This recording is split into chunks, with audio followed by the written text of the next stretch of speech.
Hello friends, स्वागत है आपके अपने YouTube channel English coaching classes में। दोस्तों, आज की क्लास में मैं आपको जो है कि सीटेट एग्जाम जो कि आपका जो है 9/12/2018 को हुआ था पेपर, उसके जो दोस्तों बाल विकास एवं शिक्षा शास्त्र के 30 प्रश्न इस क्लास में कराने वाले हैं। और दोस्तों, हम देखना चाहते हैं कि इन 30 प्रश्नों में आप कितने प्रश्न सही कर पाते हैं। ये दोस्तों, आप भी इस बार सीटेट 2024 का एग्जाम देने जा रहे हैं, तो ये क्लास आपके लिए महत्वपूर्ण है। जैसा कि दोस्तों आप लोगों को पता ही है कि आप लोगों का एग्जाम 7 जुलाई को प्रस्तावित है। तो दोस्तों, उसमें सीडीपी मीन्स बाल विकास के पेपर फर्स्ट या सेकंड में आपसे 30 प्रश्न पूछे जाएंगे। तो इन प्रश्नों को दोस्तों देखिए और आप कितने प्रश्न सही कर पा रहे हैं। पहला प्रश्न आपके सामने स्क्रीन पे ये रहा कि सृजनात्मकता को खाली स्थान की अवधारणा से संबंधित माना जाता है। ए वाला ऑप्शन है रवादार बौद्धिकता को, बी वाला ऑप्शन है अविस्तृत सोच, सी वाला ऑप्शन है विविध सोच और डी वाला ऑप्शन है द्रव बौद्धिकता। आप लोग बताइएगा इसका आंसर क्या होगा। जितने भी प्रश्न दोस्तों हम आपको कराएंगे सभी का आंसर आप लोगों को बताना है और अपना असेसमेंट करना है कि 30 प्रश्नों में आपके कितने प्रश्न सही हो रहे हैं। तो दोस्तों आप लोग इसका सही आंसर बताइए क्या होगा। तो इसका राइट आंसर हो जाएगा ऑप्शन नंबर आपका सी, विविध सोच। यानी कि सृजनात्मकता को विविध सोच की अवधारणा माना जाता है। अगला प्रश्न है कि किसी भाषा की स्वीकृत ध्वनि संयोजनों को इसके खाली स्थान नियमों के अंतर्गत बताया जाता है। किसी भाषा के स्वीकृत ध्वनि संयोजनों को इसके खाली स्थान नियमों के अंतर्गत बताया जाता है। ए वाला ऑप्शन है व्याकरणिक, बी वाला ऑप्शन है वाक्यात्मक, सी वाला ऑप्शन है विभक्ति विषयक और डी वाला ऑप्शन है ध्वनि संबंधी। इसका सही आंसर बताना है आप लोगों को। तो इसका राइट आंसर हो जाएगा ऑप्शन नंबर डी, ध्वनि संबंधी। देखिए दोस्तों, इसका क्लू ही पकड़ने का है, प्रश्न में ही दिया गया है ध्वनि संयोजनों। तो इसका सही आंसर हो जाएगा ऑप्शन नंबर डी, ध्वनि संबंधी। अगला प्रश्न दोस्तों आपके सामने है कि जब सोचने की प्रक्रिया किसी भाषा द्वारा प्रभावित होती है तो ऐसी स्थिति को कहते हैं। जब सोचने की प्रक्रिया किसी भाषा द्वारा प्रभावित होती है तो ऐसी स्थिति को कहते हैं। ए वाला ऑप्शन है भाषा निर्धारित, बी वाला ऑप्शन है संज्ञानात्मक पक्ष और सी वाला ऑप्शन है सामाजिक भाषाई उद्गृत और डी वाला ऑप्शन है संस्कृत प्रभावित। आप लोग इसका राइट आंसर बताएंगे क्या होगा। तो इसका सही आंसर हो जाएगा ऑप्शन नंबर ए, भाषा निर्धारित। देखिए दोस्तों, हमारे साथ इन प्रश्नों को भी पढ़िए और ये जो ऑप्शंस दिए गए हैं इनको भी साथ में आप पढ़िए, ठीक है। और हमसे पहले आप आंसर देने का प्रयास कीजिए और ये देखिए कि इन 30 प्रश्नों में आपके कितने प्रश्न सही हो रहे हैं। और एक चीज और हम बता देना चाहेंगे तो दोस्तों आप लोगों को कि प्रश्नों को काफी पेशेंस रख करके पढ़ना है, कोई जल्दीबाजी नहीं करनी है, ऑप्शंस को भी अच्छे से पढ़ने हैं। अगर आप जल्दीबाजी करेंगे तो आपका क्वेश्चन गलत हो जाएगा दोस्तों। चाहे आप एग्जाम हॉल में बैठे हो वहां पे प्रश्न सॉल्व करिए या आप कोई मॉक टेस्ट लगा रहे हैं या कोई प्रैक्टिस सेट लगा रहे हैं, सभी जगह दोस्तों आपके लिए जरूरी है आप पेशेंस रखिए और निश्चित रूप से आप प्रश्न को सही कर ले जाएंगे। आगे चलते हैं दोस्तों, अगला प्रश्न आपके सामने ये रहा।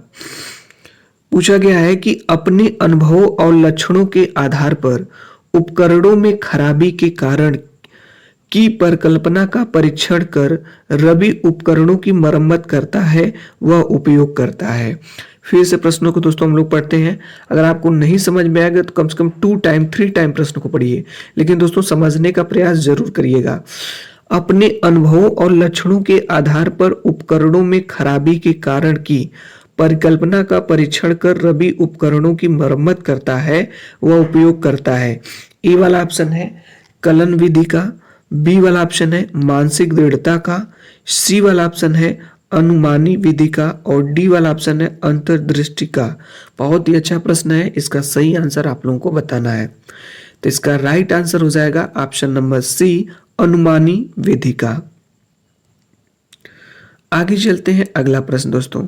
जितने भी प्रश्न है दोस्तों सभी महत्वपूर्ण आपके लिए और हम ये देखते हैं दोस्तों कितने प्रश्न आप सही कर पाते हैं आज की क्लास से।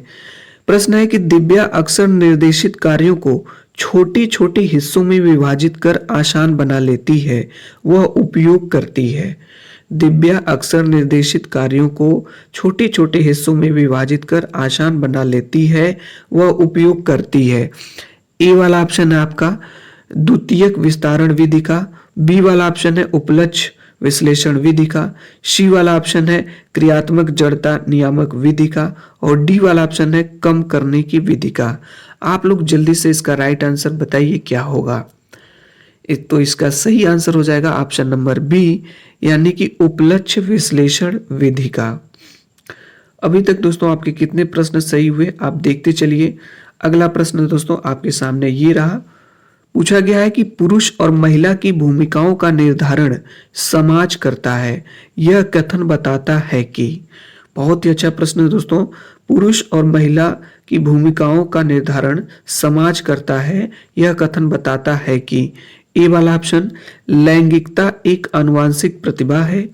बी वाला ऑप्शन, लैंगिकता एक अंतर्ज्ञानी अवतरण है। सी वाला ऑप्शन, लैंगिकता एक सामाजिक अवतरण है। और डी वाला ऑप्शन है, लैंगिकता एक अंतर्निहित अवतरण है। इसका सही आंसर आप लोग बताइए। तो इसका राइट आंसर हो जाएगा ऑप्शन नंबर सी, यानी कि लैंगिकता एक सामाजिक अवतरण है। क्योंकि दोस्तों यहाँ पे देखिए दिया ही गया है भूमिकाओं का निर्धारण जो है समाज करता है। अगला प्रश्न दोस्तों आपके सामने ये रहा। ग्रेडिंग, कोडिंग, अंकन और क्रेडिट संचय प्रणालियां खाली स्थान के कुछ उदाहरण हैं। ग्रेडिंग, कोडिंग, अंकन और क्रेडिट संचय प्रणालियां खाली स्थान के कुछ उदाहरण हैं।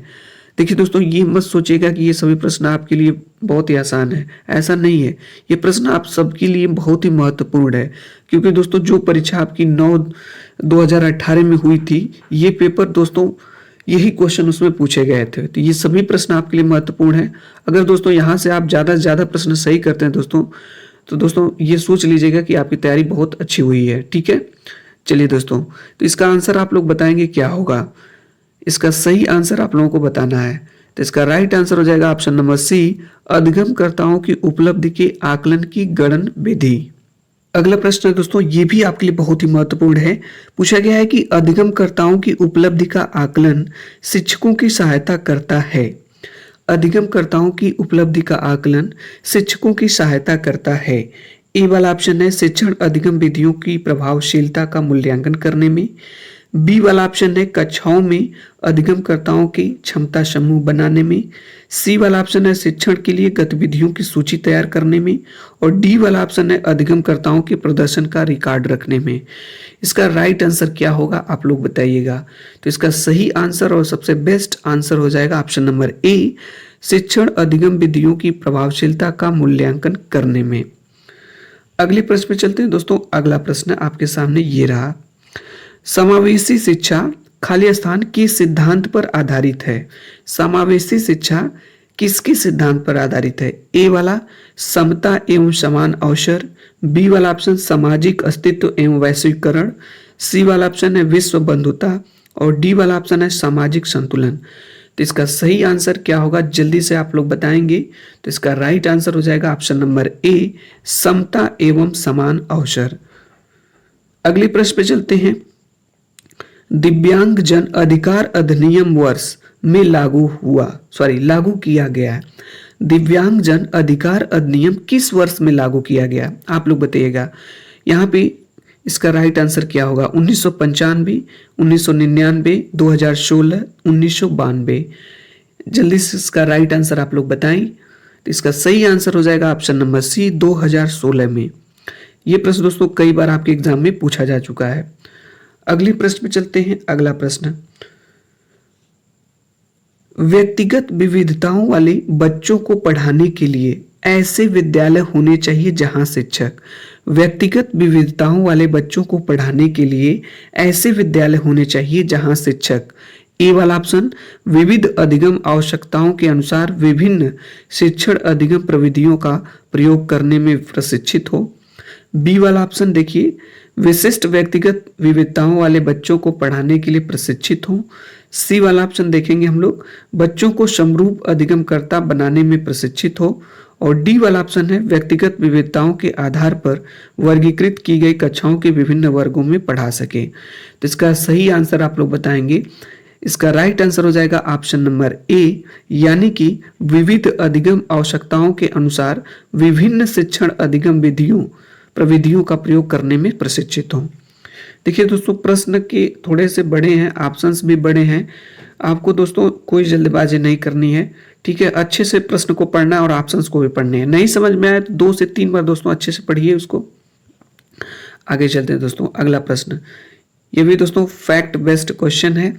पूछा गया है कि निशुल्क एवं अनिवार्य बाल शिक्षा अधिकार अधिनियम 2009 दिव्यांग बच्चों की निशुल्क शिक्षा के अधिकारों को सुनिश्चित करता है। निशुल्क एवं अनिवार्य बाल शिक्षा अधिकार अधिनियम 2009 दिव्यांग बच्चों की निशुल्क शिक्षा के अधिकारों को सुनिश्चित करता है। ए वाला ऑप्शन है 3 वर्ष से 18 वर्ष तक के लिए, बी वाला ऑप्शन है 6 वर्ष से 14 वर्ष तक के लिए, सी वाला ऑप्शन है 6 वर्ष से 22 वर्ष तक के लिए और डी वाला ऑप्शन है 6 वर्ष से 18 वर्ष तक के लिए। इसका सही आंसर आप लोग बताएंगे। तो इसका राइट आंसर हो जाएगा ऑप्शन नंबर डी, 6 वर्ष से 18 वर्ष तक के बच्चों के लिए। अगला प्रश्न, विविध अधिगमकर्ताओं के लिए सुगम्य स्वरूपों में शिक्षण अधिगम सामग्रियां प्रदान करने का तात्पर्य खाली स्थान से है। विविध अधिगमकर्ताओं के लिए सुगम स्वरूपों में शिक्षण अधिगम सामग्रियां प्रदान करने का तात्पर्य खाली स्थान से है। ए वाला ऑप्शन शिक्षण व्यावसायिकता की सार्वभौमिकता संहिता, बी वाला ऑप्शन शिक्षण के सार्वभौमिक मानववादी दृष्टिकोण, सी वाला ऑप्शन अधिगम की सार्वभौमिक संरचना और डी वाला ऑप्शन है सार्वभौमिक समावेशी शिक्षा के नैतिक विचार। आप लोग बताइए इसका क्या आंसर होगा सही। तो इसका राइट आंसर हो जाएगा ऑप्शन नंबर सी, यानी कि अधिगम की सार्वभौमिक संरचना। अभी तक दोस्तों हम आपको 13 प्रश्न करा चुके हैं। इनमें आपका कितने प्रश्न सही हुए आप अपना असेसमेंट करते चलिए। अगला प्रश्न है कि स्व जागरूकता एवं संज्ञानात्मक क्षमताओं का नियंत्रण जैसे योजना बनाना, समीक्षा करना और संशोधन करना इत्यादि खाली स्थान में अंतर्निहित है। ए वाला ऑप्शन क्या संज्ञान बोध में, या बी वाला ऑप्शन है संज्ञान में, या सी वाला ऑप्शन है समायोजन में, डी वाला ऑप्शन है केंद्रीयकरण में।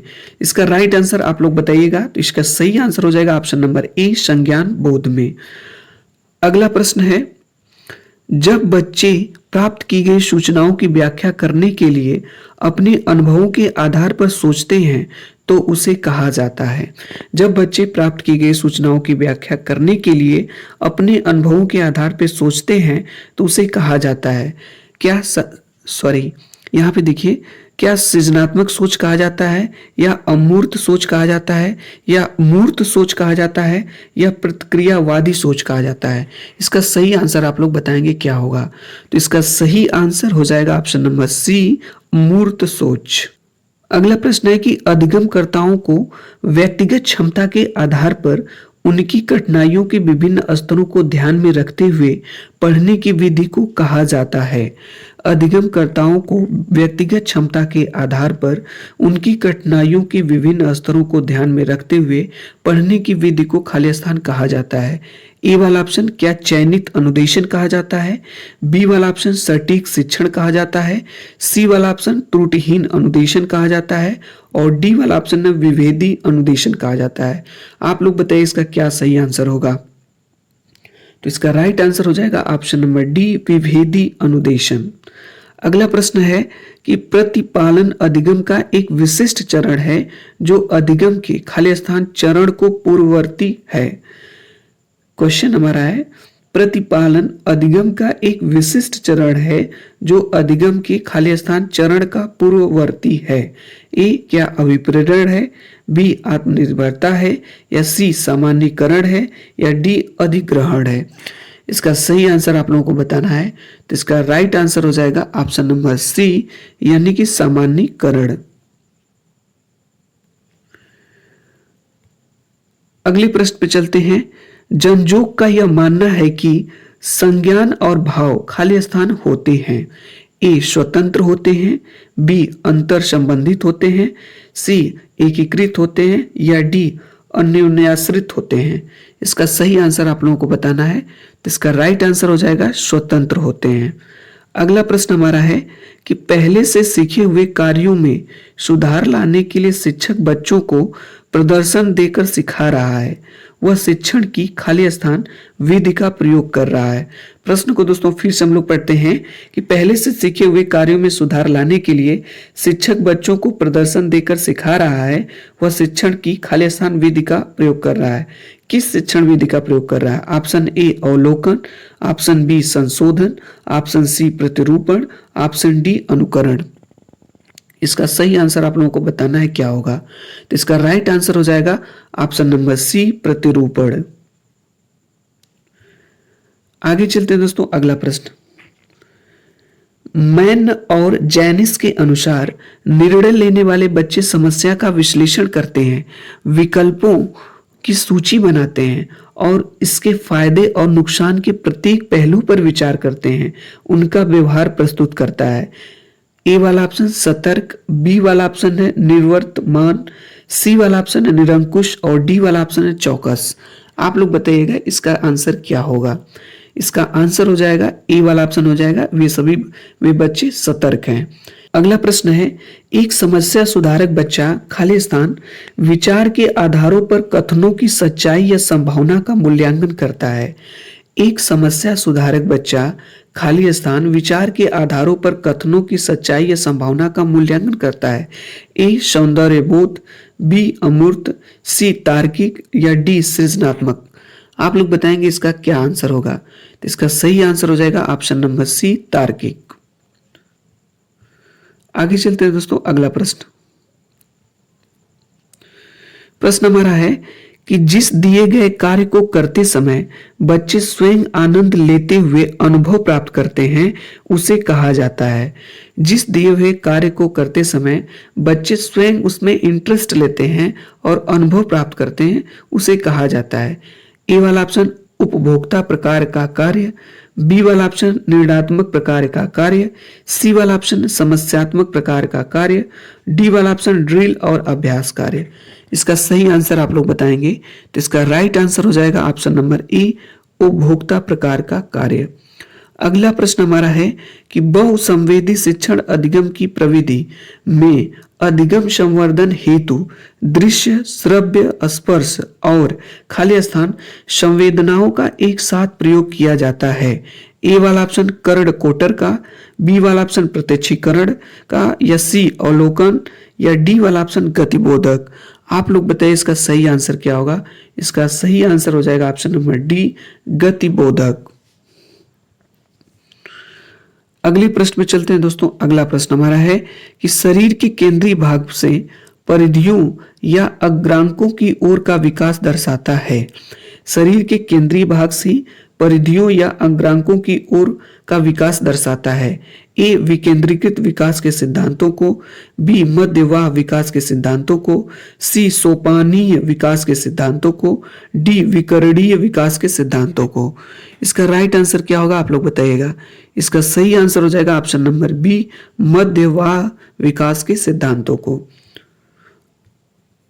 अगला प्रश्न है हमारा, स्कूल बच्चों के समाजीकरण की एक ऐसी संस्था है जहां स्कूल बच्चों के समाजीकरण की एक ऐसी संस्था है जहां ए वाला ऑप्शन प्रमुख संस्थान स्कूल की दिनचर्या का होता है, बी वाला ऑप्शन प्रमुख स्थान स्कूल की गतिविधियों का होता है, सी वाला ऑप्शन प्रमुख स्थान स्कूल के शिक्षकों का होता है, डी प्रमुख स्थान स्कूली बच्चों का होता है।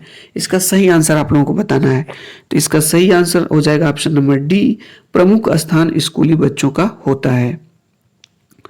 दोस्तों देखते चलिए कि कितने प्रश्न आप सही कर पा रहे हैं। यह आपका दोस्तों 26 नंबर का प्रश्न है। जब आप एक शिक्षक समूह से जुड़ जाते हैं और अपने समूह के अन्य लोगों की तरह पोशाक धारण करने लगते हैं तो आप प्रदर्शन कर रहे होते हैं। ए समूह आज्ञाकारिता का, बी समूह निर्देशन अनुपालन का, सी समूह की अनुरूपता का और डी समूह की पहचान का।